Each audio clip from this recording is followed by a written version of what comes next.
పాలకొండ వారికి విజ్ఞాపన పత్రం సమర్పించిన పట్టణ ప్రముఖులతో కలిసి జిల్లా సాధన సమితి గౌరవ అధ్యక్షుడు కాణిపాక చౌదరి నాయుడు, అధ్యక్షుడు బుడితి అప్పలనాయుడు, కార్యదర్శి వండాన కూర్మారావు, ట్రెజరర్ సబ్బా నానాజీ గత ప్రభుత్వం జరిపిన అస్తవ్యస్త జిల్లాల విభజన పాలన పాలకొండ డివిజన్ ప్రజలు అనేక కష్ట నష్టాలకు అప్పటి నుంచి ఇప్పటి వరకు గురి అవుతున్నారు. ప్రస్తుతం ప్రభుత్వం అధికారంలోకి వచ్చిన తర్వాత ఆ తప్పుడు సరిచేయుటకు మంత్రివర్గం ఉపసంఘం నియామకం హర్షదాయకం. ముఖ్యమంత్రి తమ ఎన్నికల ప్రచారంలో భాగంగా అస్తవ్యస్తంగా జరిగిన విభజనను సరిచేస్తామని చెప్పినట్టుగానే మంత్రివర్గం ఉపసంఘం నియామకం ఆయన మాట తప్పని మడప తిప్పని విధానములకు ఉదాహరణ. ఆయన ఈ విధంగా ఉపసంఘం ఏర్పాటు చేసినందుకు హృదయపూర్వకంగా ధన్యవాదాలు తెలిపారు. ఏర్పడింది రిఫార్మేషన్ కమిటీ జిల్లాల మీద. ఆ కమిటీకి మన 13వ తేదీన మా సాధన సమితి తరఫున విజ్ఞాపన పత్రాన్ని అందజేశాం. చాలా సంతృప్తినిచ్చింది. మంత్రులు 7 కూడా హామీ ఇచ్చారు. మీకు జరిగిన అన్యాయాన్ని మేము పునఃసమీక్షించి మీకు న్యాయం చేస్తామని కూడా చెప్పారు. ప్రజాస్వామ్యయుతంగా పరిపాలన కొనసాగించాలంటే తక్షణమే పాలకొండని జిల్లా చేయాలి. కారణం ఏంటంటే ఇక్కడ మెజారిటీలు మైనారిటీల పాలనలో కొనసాగుతూ ఉన్నారు. ఇది ఎంత అయినా గర్హనీయము. మెజారిటీలకి పాలనకి జిల్లా రావాలి. అంతేకాదండి, చంద్రబాబు నాయుడు గారు చెప్పినట్టుగా అమరావతిని అన్ని జిల్లాల మధ్యలో పెట్టామని ఆయన చెప్తున్నారు. అది సమంజసమే, మంచిదే. అలాగే పాలకొండ కూడా ఇక్కడ సుమారు 10 మండలాలకి 30 నిమిషాల వ్యవధిలో జిల్లా కేంద్రానికి చేరుకునే అవకాశం ఉంది. కాబట్టి ఇది మధ్యలో ఉంది. కాబట్టి తక్షణమే పాలకొండని జిల్లాగా ప్రకటించవలసిందిగా ముఖ్యమంత్రి గారిని, సంబంధిత కమిటీని మరియు మన జిల్లా నాయకుల్ని అందరినీ హృదయపూర్వకంగా వేడుకుంటున్నాం. ఈరోజు పాలకొండ పూర్వ రెవెన్యూ డివిజన్ ఏదైతే ఉందో ఆ రెవెన్యూ డివిజన్ పరిధిలో పాలకొండ, పాతపట్నం, రాజాం నియోజకవర్గాల పరిధిలో ఈ రెవెన్యూ డివిజన్ ఉండేది.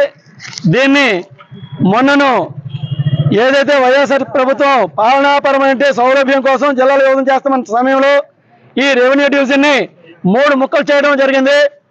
ఈ సందర్భంలోనే మనం పెద్ద ఉద్యమాన్ని కూడా ఆనాడు చేస్తున్నాం. దశల వారి ఉద్యమాన్ని కూడా చేపట్టడం జరిగింది. మరి పాలకులు కనీసం పట్టించుకోలేదు. మరి ఎన్నిక వచ్చే సమయంలో గౌరవ కూటమి ప్రభుత్వంలో గౌరవ ముఖ్యమంత్రి గారు, గౌరవ ఉప ముఖ్యమంత్రి గారు ఇరువురు కూడా ఈ ప్రాంతాన్ని పర్యటన చేసిన సందర్భంలో మా యొక్క మొరను విన్నారు, ఘోషణ విన్నారు, మీకు న్యాయం చేస్తామని చెప్పారు. ఇలాంటి రాష్ట్ర వ్యాప్తంగా అనేక ప్రాంతాల్లో ఉన్నాయని కూడా చెప్పారు. మరి మొన్నను వారు అనుకున్నట్టుగానే ఒక కమిటీ అనేది వేయడం జరిగింది 7 మంత్రులతో. ఆ కమిటీలో మా 13వ తేదీన మా సాధన సమితి ప్రతినిధివర్గం అనేది వెళ్ళడం జరిగింది.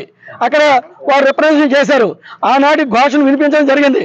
వారు ఒకటే చెప్పారు, మేము ఉమ్మడి పాత జిల్లా కేంద్రాలకి 29 లేదా 30 తేదీన వస్తామని చెప్పారు. ఆ సమయంలో మీరు మాకు రిప్రజెంటేషన్ అనేది సంఘం తరఫున ఇవ్వని చెప్పి అన్నారు. మేము ఒకటే కోరుతూ ఉన్నాం, ఈరోజు అర్హతకి సంబంధించి ఏం కొలమానాలు తీసుకుంటున్నారు, ఆ కొలమానాల్లో పాలకొండ రెవెన్యూ డివిజన్ ఏమి తక్కువ ఉందని చెప్పేసి మేము ప్రశ్నిస్తున్నాం. ఇప్పుడు గవర్నమెంట్కి మేము కోరుకునేది ఒకటే, పాలకొండ రెవెన్యూ డివిజన్ ఒక జిల్లా చేయడానికి 13 మండలాలు సుమారు 15 లక్షల జనాభా కలిగి ఉంది. అలాగే సుమారు 5 లక్షల ఎకరాలకు సాగునీరు ఉంది, సాగు భూములు ఉన్నాయి. పచ్చని పండ్లు పండడానికి అటు వంశధార ఇటు నాగవల్లి నడిమధ్యన ఈ జిల్లా ప్రాంతం అనేది ఉంది. అటువంటి సమయంలో మరి దీన్ని కూడా పరిగణలో తీసుకోవాలని మేము కోరుతూ ఉన్నాం. నవ నాగరికతలకు వెలసినటువంటి ప్రాంతం పాల్గొన్న ప్రాంతం.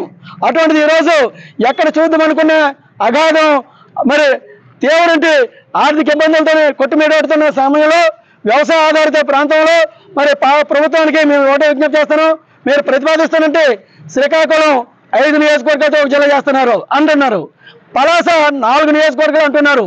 ప్రస్తుతం పార్వతీపురం మండ్యం జిల్లా 4 నియోజకవర్గాలతో ఉంది. మరి అల్లూరు సీతారామరాజు 3 నియోజకవర్గాలతో ఉంది.